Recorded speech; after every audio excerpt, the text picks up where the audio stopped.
Okay. Alright everybody. Today we're going to talk about creatine. They wanted to make this video for a minute, so just want to give you the 411 on creatine. Pretty much everything that I know about creatine, and I'll just be talking about from my point of view. And y'all know I'm not certified or anything like that. I'm just giving basically my opinions on my channel. They're not recommendations or anything. You know, this is just my opinion and what I found that works best for me in my bodybuilding career. Just want to throw that out there for legal purposes.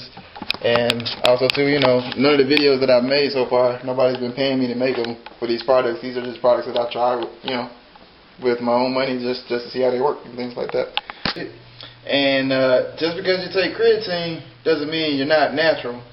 It doesn't mean you're on steroids. Creatine is not a steroid. Real steroids you can't buy over the counter, and creatine you can buy over the counter. These are not steroids. Creatine is not a steroid. Just because you take creatine doesn't mean that you're not natural or you're not on steroids. Actually, creatine is found in a lot of meats, especially red meat.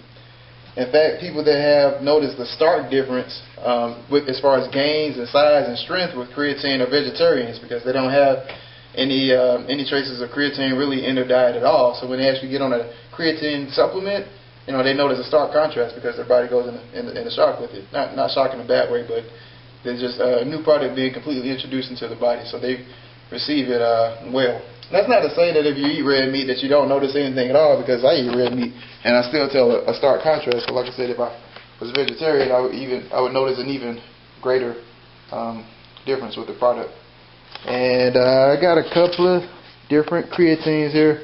Pretty much all the creatines that I've tried in the past. I think I'm missing a couple bottles, but these are the things that I've tried in the past. I got the GNC brand here, creatine monohydrate, the 6-star creatine, Cell Mass. This was my favorite, and I haven't tried this one just yet. But the next time I do try it, I'm trying the the Muscle Tech creatine, which is known as Cell Tech.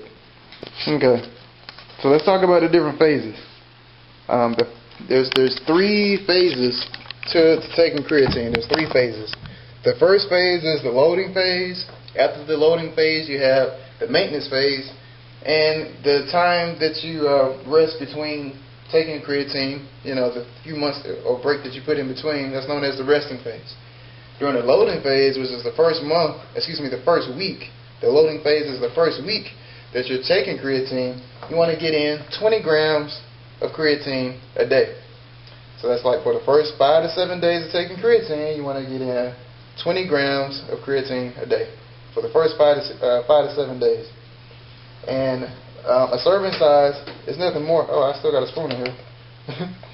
This spoon has been here almost a year now, because I haven't taken creatine since the last time I took creatine was December 2009, January, February of 2010. That's the last time I took creatine. I usually take creatine twice a year for about 3 months at a time. But anyway, a serving size of creatine is nothing more than a tablespoon. A teaspoon. This is creatine monohydrate.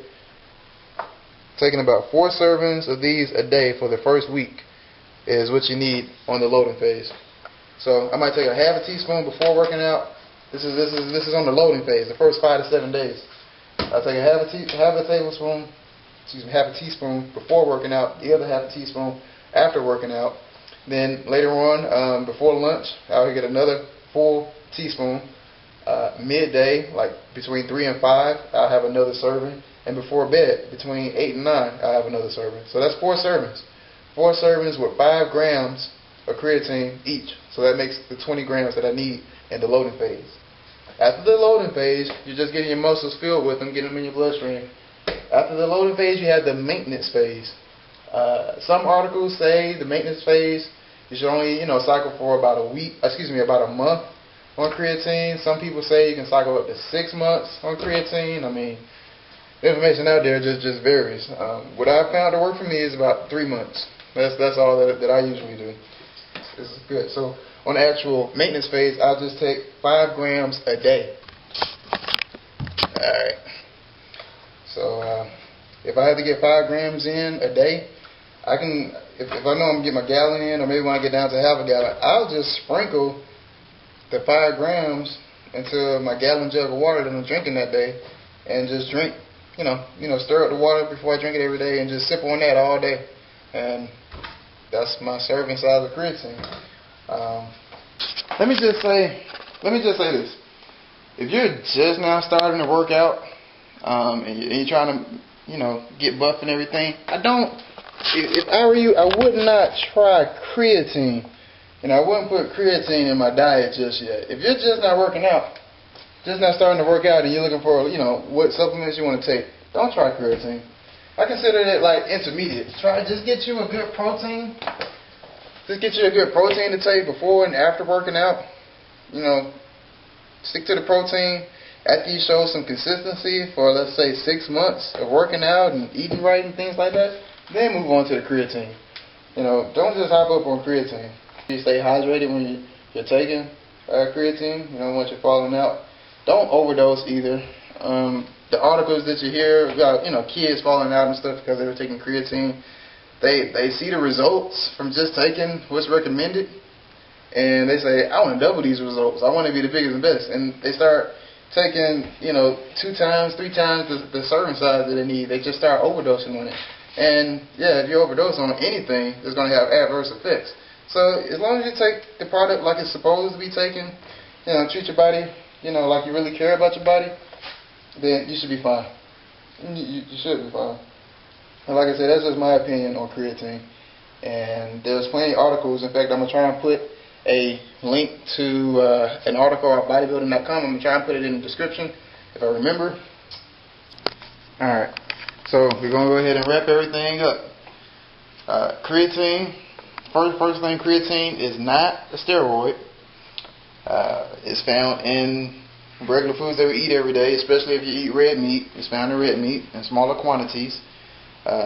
Point number 2 is that there are 3 different phases: the loading phase, maintenance phase, and the resting period.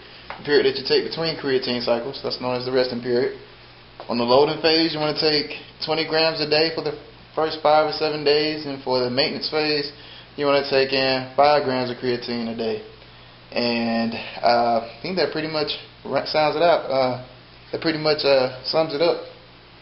Oh, and if you're new to lifting weights and things, in my opinion, creatine shouldn't be in your diet. Creatine is for, the intermediate level when you've already been working out for some time and you want to take your weightlifting career to the next level. That's what creatine is for. If you're new, don't worry about creatine. Just get a good protein supplement and it should be good to go. As always, please subscribe. Leave comments. I try, whichever comment is left the most, whatever topic is left on the comments the most, that's what I try and respond to, and try and bring it up to the top so that everyone else can see the answer to that question. And yeah, please subscribe and leave a comment.